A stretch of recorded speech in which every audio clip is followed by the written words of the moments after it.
दोस्तों crypto tax कब से अप्लाई होने वाला है, कैसे अप्लाई होगा, उसको लेके काफी सारे सवाल हैं आपके मन के अंदर, जो इस वीडियो के अंदर मैं एक एक करके आपको एग्जाम्पल के साथ क्लियर करूंगा। साथ ही साथ यहाँ पे जो बिटकॉइन का अपडेट है वो भी हम वीडियो के लास्ट के अंदर लेंगे। तो वीडियो को लास्ट तक देखेंगे एंड प्लीज यार लाइक कर देगा, आपके एक लाइक करने से काफी सारा मोटिवेशन मिलता है। एंड अब फाइनली मार्केट भी थोड़ा स्टेबल हो चुकी है, तो यार वीडियो को लाइक कर दो एंड ज्यादा से ज्यादा कमेंट्स आप कर सकते हो जो भी आपके क्वेश्चन है उनको लेके। सबसे पहले हम एक एग्जाम्पल के साथ यहाँ पे समझते हैं कि बेसिकली टैक्स यहाँ पे अप्लाई कैसे होगा और किस तरीके से यहाँ पे अप्लीकेबल होगा। मान लो कि आपने किसी क्रिप्टो करेंसी को, मान लो यहाँ पे आपने बिटकॉइन को बाय करा था $40,000 पे, $5,000 का। और आपकी जो बाइंग थी वो लगभग आपने मार्च के अंदर करी थी या फिर जनवरी के अंदर करी थी या फरवरी के अंदर करी थी $40,000 के ऊपर। अब आपका जो अभी प्रॉफिट होगा, अगर हम कैलकुलेट यहाँ से करते हैं तो आपका अभी करेंटली जो प्रॉफिट होगा $40,000 से, अगर आप यहाँ पे कैलकुलेट करोगे तो वो लमसम यहाँ पे होगा आपका 18% का। तो ये जो 18% का प्रॉफिट है, अगर आप इसको 1 अप्रैल 2022 के बाद सेल करते हो तो ये 18% के प्रॉफिट के ऊपर आपको 30% का टैक्स यहाँ पे करना पड़ेगा। मान लो कि आपने $5,000 यहाँ पे इन्वेस्ट करे थे, वो यहाँ पे होगा $6,000। तो $6,000 का ये जो $1,000 आपका जो प्रॉफिट निकल के आया, इसके ऊपर यहाँ पे आपको लगभग लगभग अपना टैक्स पे करने का पड़ेगा, जो भी होगा आपका 30% टैक्स। तो ये यहाँ पे सिंपल हो गया। दूसरी चीज क्या, अगर मान लो कि आप अभी प्रॉफिट में हो और आप इसको अभी सेल कर देते हो, 18% अपना प्रॉफिट बुक कर लेते हो, तो क्या होगा, तो आपको यहाँ पे 1 अप्रैल के बाद टैक्स यहाँ पे नहीं करना पड़ेगा, क्योंकि आपने 1 अप्रैल 2022 से पहले पहले ही यहाँ पे सेल करके अपना प्रॉफिट बुक कर लिया। मान लो कि आपने अभी बाय करा, मतलब उस टाइम पे अभी सेल करा आपने और तुरंत अभी ही बाय कर लिया, मान लो ये 18% आप प्रॉफिट में थे, आपने अभी सेल करा लगभग $47,800 पे और दोबारा से यहीं पे बाय कर लिया $47,800 के ऊपर। तो आपकी जो लास्ट बाइंग होगी वो यहाँ पे मानी जाएगी, यानी कि जो आपका ये वाला बाइंग एरिया था $47,800, ये आपका बाइंग प्राइस माना जाएगा। एंड जब आप इसको सेल करोगे 1 अप्रैल 2022 के बाद, तो आपका यही प्राइस देखा जाएगा कि आपने इसको बाय कहाँ पे करा था, और उसके हिसाब से आपका जो प्रॉफिट होगा उसके ऊपर आपको टैक्स देना पड़ेगा। मान लो कि यहाँ से प्राइस जाता है $50,000, तो आपका सिर्फ 7% प्रॉफिट हुआ, तो आपको सिर्फ 7% पे टैक्स यहाँ पे करना पड़ेगा, ना कि ऑल ओवर हम बात करें $40,000 से जो आपका प्रॉफिट यहाँ पे चलता हुआ रहा था, जो कि था लगभग अराउंड यहाँ बैठता 26% का, तो आपको 26% पे टैक्स ना देते हुए सिर्फ और सिर्फ यहाँ पे 7% का टैक्स देना पड़ेगा। ये वजह थी कि मैं आपसे बार बार बोल रहा था कि अपने जो भी क्रिप्टो करेंसी से, अगर आप अभी भी, मैं क्या बोलूंगा कि अगर आप अभी भी प्रॉफिट में हो, अगर लॉस में नहीं हो, अगर लॉस में हो तो होल्ड करना, तब तो कुछ भी नहीं आपको नहीं करना, सिर्फ वेट करना आपके टर्न आने का। जब एवरेज आउट हो, जब प्रॉफिट में हो, तब आप उसको सेल कर दोगे इस साल के अंदर। लेकिन अगर आप किसी भी क्रिप्टो करेंसी से 10%, 15% या 20% प्रॉफिट में हो, अभी उसको सेल करो, दोबारा से बाय कर लो चाहो तो उसी प्राइस पे, या फिर 1 अप्रैल के बाद भी आप बाय कर सकते हो, वो आपकी मर्जी है। लेकिन हाँ, अभी सेल कर लेना 1 अप्रैल से पहले पहले, ताकि आपका जो भी बाइंग प्राइस है वो थोड़ा ऊपर आ जाए, जिसकी वजह से आपका टैक्स जो है वो वहां पे कम हो जाएगा। ये चीज मैं आपको समझाना चाह रहा था। होपफुली ये चीज आपको यहाँ पे क्लियर हो गई। दूसरी चीज क्या, कि 1 अप्रैल से टैक्स काउंट होना स्टार्ट होगा, आपको टैक्स वहां पे नहीं भरना है। मतलब 1 अप्रैल 2022 से लेके जो 2023 तक आपका पूरा एक साल का जो भी टैक्स प्लान बनेगा, जो भी आपका ट्रेड करोगे, मान लो आपने एक साल के अंदर 1 अप्रैल 2022 से लेके 1 अप्रैल 2023 तक आपने मान लो कि ट्रेड करी, 10 ट्रेड करी। अब 10 ट्रेड में आप में 500 प्रॉफिट वाली रही और 5 लॉस वाली रही।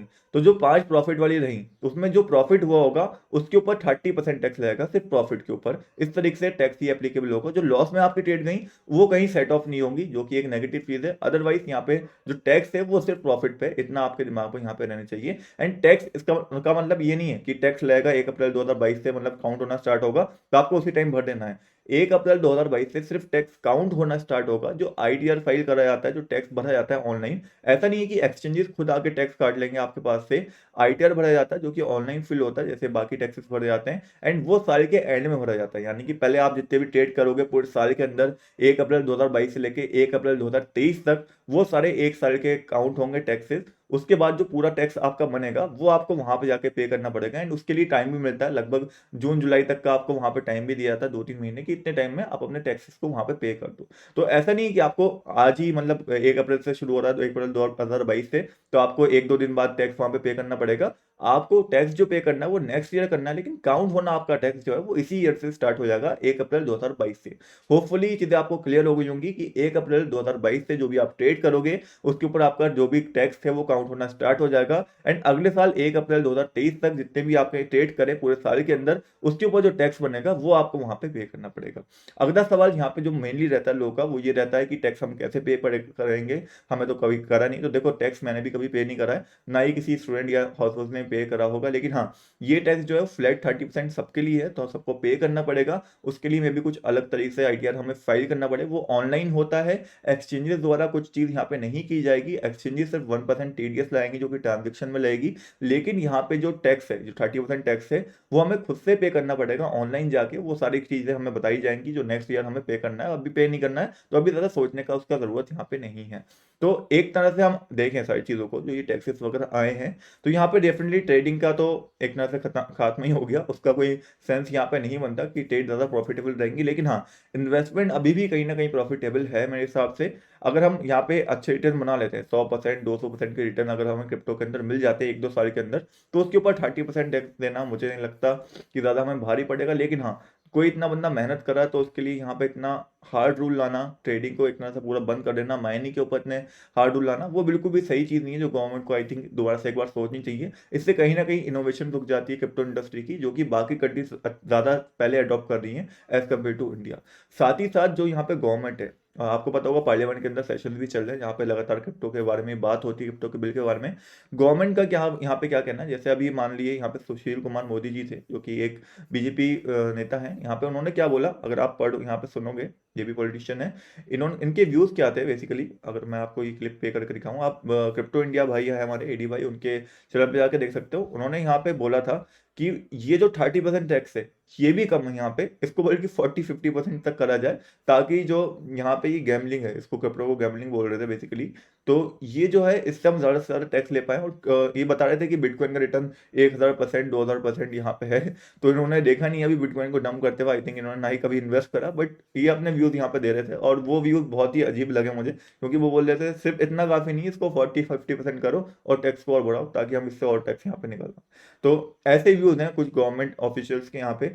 बाकी बात अगर हम ऑल ओवर देखें, दूसरी चीज जो कि एक अलग साइड से है, तो यहाँ पे प्रियंका चतुर्वेदी जी जो है, उनके यहाँ पे पॉजिटिव व्यूज भी हैं। जैसे आज की वीडियो अगर मैं यहाँ पे प्ले करूँ, आप एडी भाई के चैनल पे जाकर देख सकते हो, और उन्होंने शायद आई थिंक यूट्यूब पे भी अपलोड करी है। तो उनका मानना यहाँ पे है कि इससे इनोवेशन रुकेगी। वो उनका कहना यह है कि यहाँ पे क्रिप्टो ये जो टैक्स आया 30%, इससे पहले क्रिप्टो के ऊपर रेगुलेशन आनी चाहिए थी, जो कि एक समझदार इंसान भी कहेगा डेफिनेटली कि जो चीज़ रेगुलेट ही नहीं हो रही तो आप उसके ऊपर कैसे टैक्स लगा रहे हो। अगर आप उसके ऊपर कोई जिम्मेदारी नहीं ले रहे हो तो आप टैक्स क्यों ले रहे हो। उसको गैमलिंग के फील्ड में डाल दिया, अगर आपको समझ में नहीं आया तो आप गैमलिंग के फील्ड में डाल दोगे। तो एक तरह से जैसे बाकी कंट्रीज अडॉप्ट कर रही हैं, बाकी कंट्रीज रेगुलेशन के लिए टाइम ले रही हैं, समझ रही हैं, वैसे ही इंडिया के अंदर भी चीज़ होनी चाहिए थी, जो आई थिंक ज़्यादा बेटर ऑप्शन है। आई होप ये वीडियो आपके लिए हेल्पफुल रही होगी, काफ़ी चीज़ें आपको सीखने को मिली होंगी। बाकी उम्मीद करेंगे ये जो सेशन चल रहे हैं पार्लियामेंट के अंदर, इसका कोई ना कोई कंक्लूजन अच्छा निकल के आए। एंड डेफिनेटली आप एडी भाई का क्रिप्टो इंडिया चैनल चेकआउट कर सकते हो, वहाँ पे आपको ऐसे अपडेट्स भी मिल जाएंगे जहाँ पे वो रेगुलर शेयर करते हैं, मैं भी आपके साथ शेयर करता हूँ, वो भी आपको मेरे ट्विटर हैंडल के ऊपर मिल जाएंगे। एडी भाई हमारे सीनियर हैं, तो मैं उनके साथ जरूर बोलूंगा कि वो काफ़ी अच्छा काम कर रहे हैं। उन्होंने पिटीशन फाइल करा था, उसको भी ज़्यादा दूर तक आप पहुँचाओ तो वो आपका वर्क बनता है। बाकी लगातार लोग ट्वीट भी कर रहे हैं ड्यूज करा जाए क्रिप्टो टैक्स को, देखते हैं कि आगे आके क्या कंडीशन बनती हैं, क्योंकि अभी टैक्स हमें फाइल अभी नहीं करना, टैक्स काउंट होना हमारे 1 अप्रैल से शुरू होगा, लेकिन फाइल हमें करना होगा नेक्स्ट ईयर। तो मे भी वहाँ तक कुछ अच्छी पॉसिबिलिटीज बने, कुछ इनोवेशंस आए, कुछ टैक्स कम करा जाए, तो उस सब का हमें वेट यहाँ पे करना पड़ेगा। बाकी आप लोग क्या कर रहे हैं इस टाइम पे, क्या आप ट्रेड करेंगे, क्या आप इन्वेस्टमेंट कंटिन्यू करेंगे, या आप अभी सेल करके दोबारा से बाय कर लेंगे, जो मैंने आपको चीज़ बताई वो भी आप कर सकते हो। वो ज़्यादा से ज़्यादा बेस्ट चीज़ है इस टाइम पे, अगर आप किसी चीज़ से प्रॉफिट में हो। जिस चीज़ से आप लॉस में हो उसको सेल करना मैं बिल्कुल भी रिकमेंड नहीं करूँगा। जिस हिसाब से मार्केट का मूवमेंट है, मुझे लगता है कि मार्केट यहाँ से पॉजिटिवली मूव करेगी। एंड अगर मैं बात करूँ अभी की मार्केट की, तो मैंने आपसे कल की वीडियो के अंदर भी आई थिंक शेयर करा था कि हमारा 9 EMA जो है बार बार सपोर्ट दे रहा है 4 आवर चार्ट के अंदर, वही चीज़ हुई अभी भी। 9 EMA से ही प्राइस ऊपर की साइड उठता हुआ हमें दिखा, एंड अभी मैं एक्सपेक्ट कर रहा हूँ प्राइस नीचे आ रहा है दोबारा से। तो आई थिंक $47,200 $300 से दोबारा से ऊपर एक साइड जंप लेता हुआ आपको दिखेगा। अगर नहीं लेता तो हम ये जैसे ही 9 EMA टूटेगा तो हम एक्सपेक्ट करेंगे कि प्राइस दोबारा से रिटेस्ट करना है, जो हमारा मेजर रेजिस्टेंस था $45,500 को। एंड यहीं पे मैं बाइंग का देखूंगा बेसिकली, अगर यहाँ पे प्राइस आता है इस तरीके से कुछ उछाल हमें देखने को मिलता है, या तो यहाँ से या फिर यहाँ से, ये मैं एक्सपेक्ट करके चलूंगा दोनों ही मूवमेंट। बाकी ये लेवल इंपॉर्टेंट है, ये अगर टूटने से नीचे प्राइस जाता है तो फिर हम दोबारा से डंप देखेंगे, अदरवाइज जब तक इसके प्राइस ऊपर है तो प्राइस का मूवमेंट जो है ऊपर की साइड ही रहेगा, एंड लगातार हम पंप देख सकते हैं मार्केट के अंदर। होपफुली वीडियो आपके लिए हेल्पफुल रही होगी। मिलते हैं कोई नई वीडियो में, तब तक के लिए जय हिंद।